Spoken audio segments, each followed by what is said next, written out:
My goodness. You know, look at a broken bow. Die-hard walking bait fish.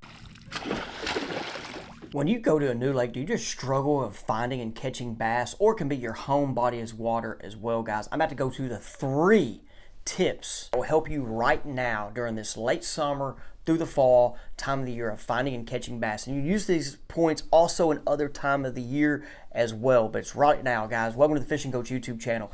I just went to Broken Bow Lake with a good friend of mine, Briar Hayslip, the car salesman. If he's getting in this boat, no jig head minnow. My man just made it happen. What a sweet fish catch. As you guys have seen him on the channel before. We went to Broken Bow Lake. I have not been there in 3 years. I had a game plan. We talked about the game plan in the truck on the way there, and these 3 tips came from that game plan. And we had a Sunday afternoon, evening to fish, and then we had a Monday to fish to about 2 o'clock.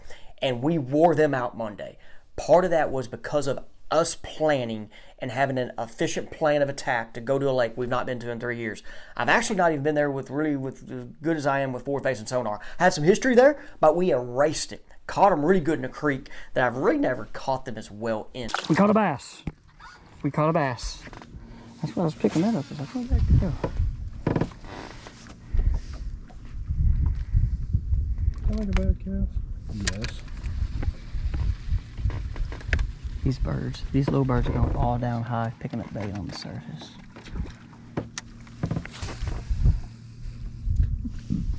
Yeah, I just want to dot one's eyes with this new rod real fast.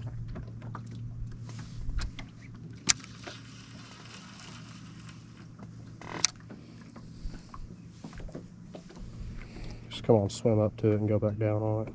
Yeah, good girl.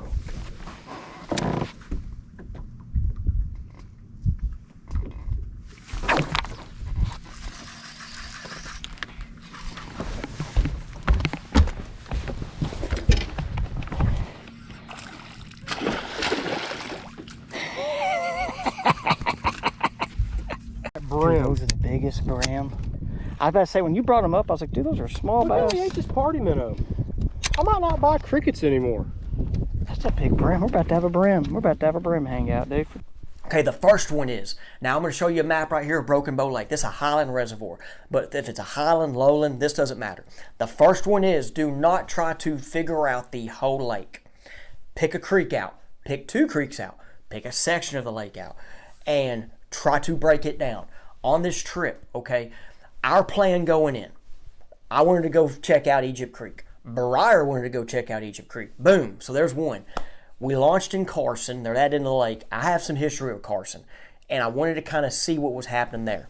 And then I picked another one. B Creek was the third one. Now, guys, so I kind of gave right there 3 areas. We had 2 creeks that we wanted to find where the fish were. And then I had Carson there like, let's just kind of see. And so we had 4.5, 5 hours on Sunday to fish. And we had, what, from 7 o'clock to 2. So you had that time period there, which was 5, 6, 7 hours. And during that time, it is break those creeks down. And how we went about this was, we get there Sunday. I went to Carson, graft, just to see where the bait was. That's what me and Briar did. We saw some fish out there in the middle of the creek on bait. So I'm editing the video and I realized that my chest footage of something I talked about while I was on the water didn't work through. So I'm going to do it right here for you guys. Thank you for staying tuned, but it's the Deep Dive app. So let me share with you the Deep Dive app and how we used it in preparing for the trip. There's a couple things it actually nailed, somehow nailed. But how I was talking about how we were using it this day, I showed the wind effects feature. There wasn't much wind. And I really wanted to take advantage of that to look for the fish breaking on the surface. I wanted to see if I could see these schools break and give me an idea of where they're at. Because when they're not breaking, they're going to be near. We never saw that. But one thing we used the app for is it had the best area feature, which it said mid-lake, main lake. Now, what's tough for us, okay, being to a new lake, is the main lake, guys, is really, really, really big, okay? And it's not as big as like a Kentucky Lake or Toledo Bend, but it's big. And I then was like, hey, that might be what's going to win. That could be the area that might win the tournament, but I want to catch fish. And so we picked the creeks in that mid-lake area. The 3 creeks that we picked, which 2 of them was where we really wanted to break down, Egypt and Bee Creek. Carson was the other one, so that mid-lake region was main lake, and then we picked the creeks off of those. So that's what helped us select part of those areas of it as well. One more thing that the deep dive out actually nailed, and it hit perfect the next day. The #1 bait for Clearwater was a walking bait. A walking bait. Now, it might not have said specifically how to use the walking bait like we were, which you'll see in upcoming videos. Briar broke a big one off. And then they were singles, they weren't groups. And I was like, then I went to a point, we weren't there for 45 minutes. I was like, let's go to Egypt. So we started off in Egypt in the front half of the creek. There's some high spots there. There's some high spots there to the left, a ridge. Out in the middle was bait. We dropped on the bait. I'm going to try to figure out what these fish are going to do around bait. Didn't really see anything out there. We get up there to the ridge, and we saw brush piles. Okay, we saw some fish in brush piles. Never saw a school of fish. So then we went to the middle, and we went to first eliminate our fish in the middle of the creek. No, they weren't this evening. They might have been Monday, but they weren't this evening. We eliminated that. Then I went to the structure, the underwater points. There's some humps in there, island.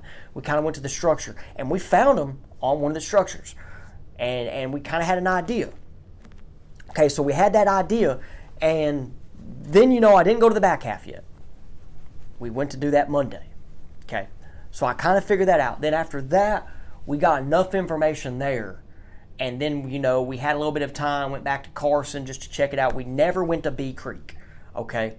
But when Monday rolled around, we hammered them in Bee Creek. And if you're still watching this, there is going to be an uncut of the beginningness. Now, on that Monday, I don't show all the footage. I just show like an hour of fishing. But Monday, we ended up with 40 fish and had a limit for 17 pounds. It was fun. But I'm not going to show all the footage because I just can't. I just got that hour uncut. So you're going to see the Monday when we get in here and find these fish. But we took everything from us going to this Egypt Creek. We took it there. We went back to Egypt Monday and smashed them, by the way, after we kind of, got what we got. So, first tip, pick a creek, pick a couple areas, break them down, figure out what the fish are doing. Yes, fly silk.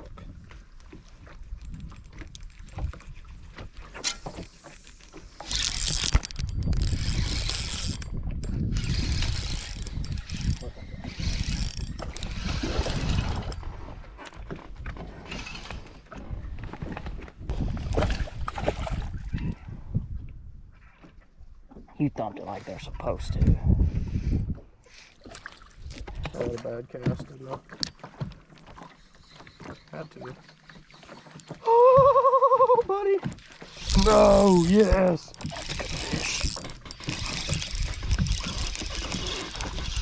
Is that a largemouth?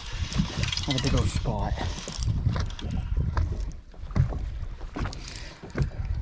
That's what you call a no doubter.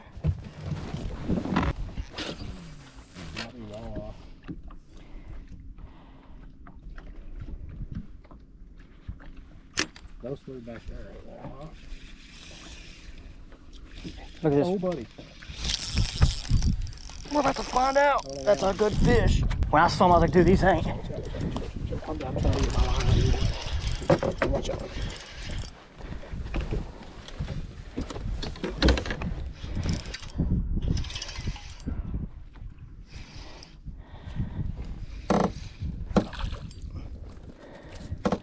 Big old largemouth. So freaking sweet. Second one is the bait selection. This is where this time of the year, or even going to a new lake, you don't want to overdo the baits. So my bait selection, as I talked about in the video previously, is going to be a little bit more bait oriented. I'm going to have a floater spoon, that's my big bait. You have the jig head minnows, some top waters, walking top water, little baits, spooks, little George. I'm going to be a lot of bait fish oriented. Hair jig, and I still have some worms ready, but that's that. Briar had those two, but he won't have a jig. He loves a football jig. He cracked one on a football jig, but he's gonna have the jig. So that was our baits, and we were in the mindset of, well, these are my confidence baits, and it's late summer to fall. There's bait everywhere. They're eating bait, so we're gonna figure out how they're gonna eat this bait. Now that jig, cracked a few. Those are the crawfish eaters. They can eat crawfish too. Just like you eat a chicken nugget one day and then a hamburger the next, or a salad, whatever it is. So you can switch, but. So baits, don't overrun yourself when you go to a new place with too many baits. For me, the summertime of the year is when you're gonna have the most on the deck. But from this late summer, fall to winter, less is better. I'm just gonna tell you, less is more, okay?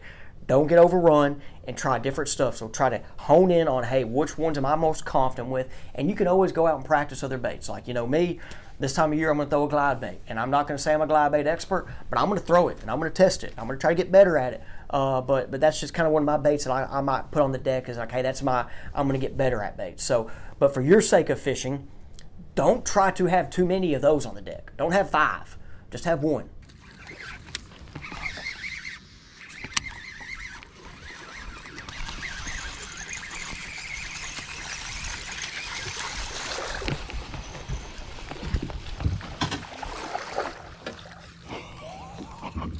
The hook broke. And it's in your thumb? No, it was. It was in the mouth. I go to grab it, dude. Ouch. Like, I don't even want to touch this fish now.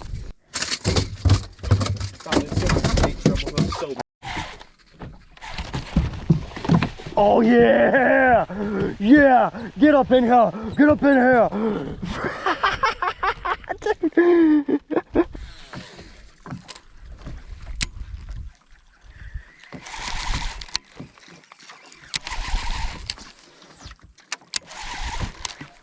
Oh my gosh, that was incredible. Another good, is that a spot? Yes. It's a big old spot.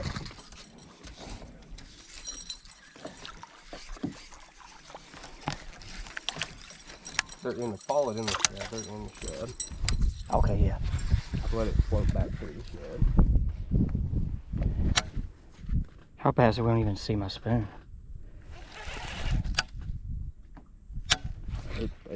They see your spoon though.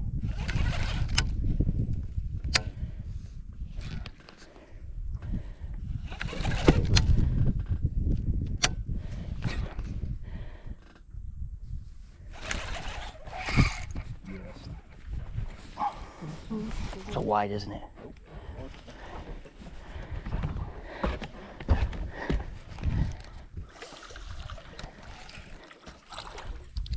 Dixie, sweet Dixie. Okay, the next one now. This one is for the search, and it can be for the days of catching. But this is for when you're searching and learning. Do not stay on fish that are not biting. You always hear the theory, don't leave fish to find fish. Well, when you're searching and going to a new lake or your own lake, if you see a school of fish or you think you're on fish and you throw for over 10 minutes and they're not biting, guys, you know they're there, go find another school. And that's something that I've incorporated in the last 2-3 years. Definitely with forward-facing sonar, because I can see when they're not eating.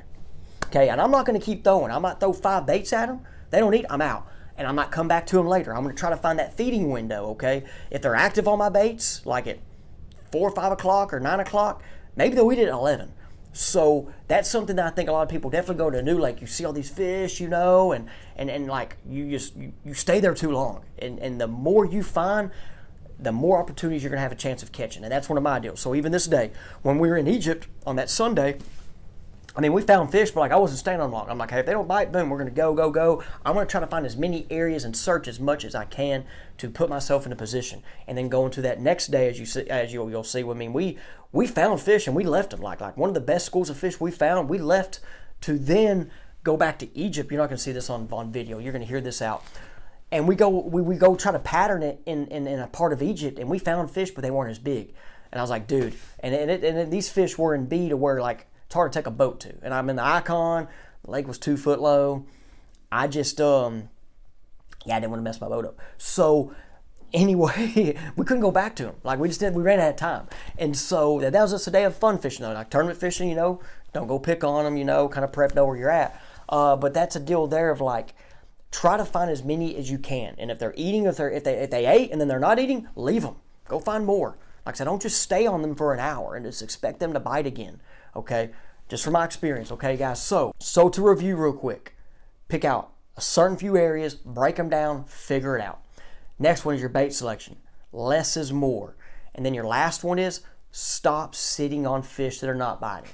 Go find new fish, or if you start catching some and then they're not biting, leave them. Go find more. Okay, guys, appreciate you. Thank you for watching the video. Let me know if you like it. Leave me some comments here and there. And guys, now let's go get into the faith juice segment. What's up, guys? Welcome to the faith juice part of the episode. I've had a lot on my heart this last week. Been reading, been kind of praying. I got some stuff kind of going on mentally right now, and not bad mentally, just a lot going on. One thing I was just gonna I've been reading First Timothy, and there's a lot in First Timothy Paul's writing on. And if you guys are not familiar with Paul was okay. What's up, guys? Welcome to the faith juice part of the episode, okay? And right now I've been reading a lot in First Timothy. Kind of had a lot going on, and recently, and I've kind of went to First Timothy this week, and something I want to share with you guys. Something Paul, who wrote First Timothy, and Paul wrote a lot in the New Testament. Paul was somebody that actually was against Christians, killed Christians, against the whole Jesus came back deal, and then all of a sudden, guys, Paul's somebody that is writing books for the New Testament and sharing the gospel and as a believer. So before I get into this, if you're sitting there like, hey, you can't be used or this, I don't know another religion that this happens, okay? So let's see what Paul said. Paul in 1 Timothy was talking about in chapter 3 and there's this word overseer, but kind of like who the person should be leading in a church setting, a pastor, or leading even, as I think, in a Sunday school group, or a home group, or a group of some sort. And it goes through all this in 3. And that's what a lot of Timothy talks about. There's a lot of stuff in Timothy that Paul writes about. And here, there's one verse, that's like, I'm just going to read it. 3:1, the saying is trustworthy. If anyone aspires to the office of the overseer, he desires an overtask. Therefore, an overseer must be above reproach, the husband of one wife, sober-minded, self-controlled, respectable, hospitable, able to teach, not a drunkard, not violent but gentle, not quarrelsome, not a lover of money. He must manage his own household well with all dignity, keeping his children submissive. For if someone does not know how to manage his own household, how will he care for God's church? And so that right there is what is big, is if you're in a leadership role and you cannot lead your own household, how are you supposed to lead others? And then this is just for the church, which I believe this is legit.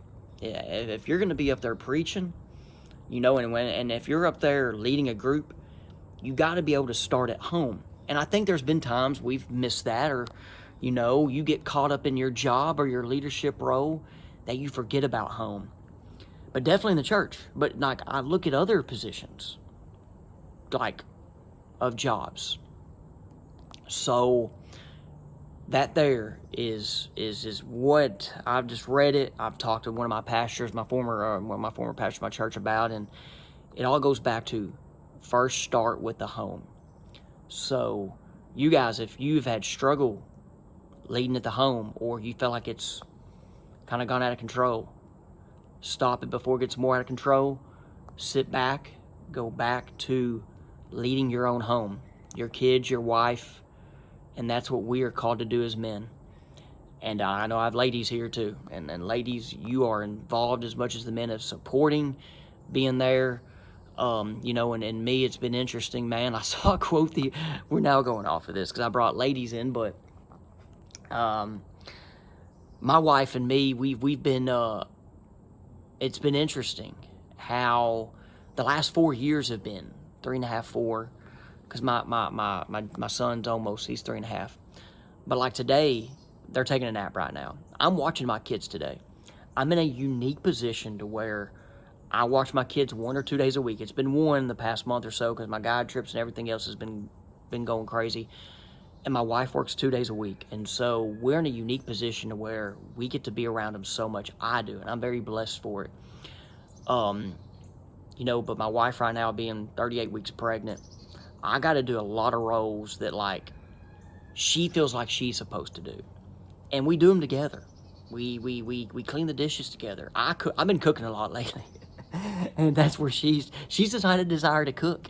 And but there's going to be a time again where she's going to get after it and cook, but just, everything going on with her and the baby. And so she gave me some credit the other day for what I've been doing as the father and husband of the household. I was like, hey, you're in it as much as I am. I mean, you're here birthing this child. I don't get to go with the pain and all that and just the uncomfortableness. And so, but we are called to be leaders. But if you're the lady watching in a relationship or not, you know, I mean, you're, like I said, because you might be one day, you have as much of an impact as this is, as it here is calling the leader. So as to be a supporter. So anyway, guys, appreciate you. Went a lot there. Stay tuned for more Broken Bow videos. We got one coming of a bunch of uncut forward-facing action.